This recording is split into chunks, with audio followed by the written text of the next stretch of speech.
Discretionary spending is a great entry point for entrepreneurship and a good source of business traffic, but it is definitely not a solid foundation for building a lasting career. China's future means real value and affordable prices. As a large country with over a billion people, our per capita income is still not high. We're at the threshold of upper middle income status. 900 million people earn less than 3,000 yuan per person.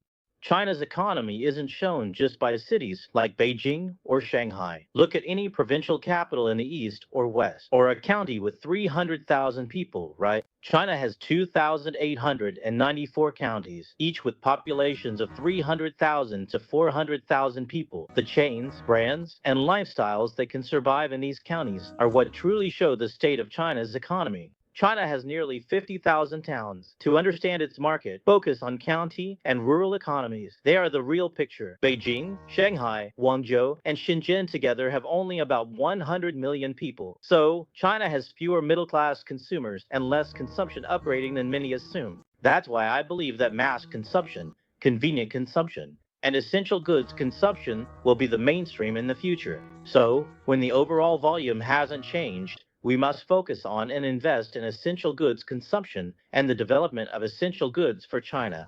This isn't what you would call consumption downgrading. In the past, when I had extra money and in an environment where wealth was being exchanged, I might have been willing to spend on certain things.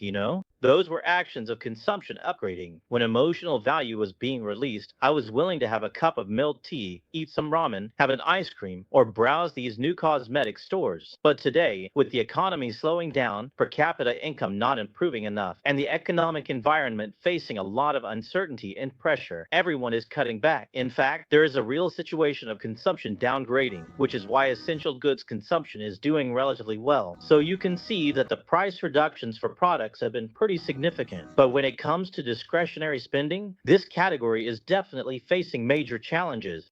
And new consumer brands have basically been frozen over the past few years. The core reason is that what was called new consumption in China was mostly focused on things like functionality, aesthetics, and emotional value, those kinds of aspects, instead of targeting essential goods consumption. Essential goods consumption is a massive market. To become a part of everyday people's lifestyles, it requires true large-scale, continuous integration of production, supply, sales, talent, and resources.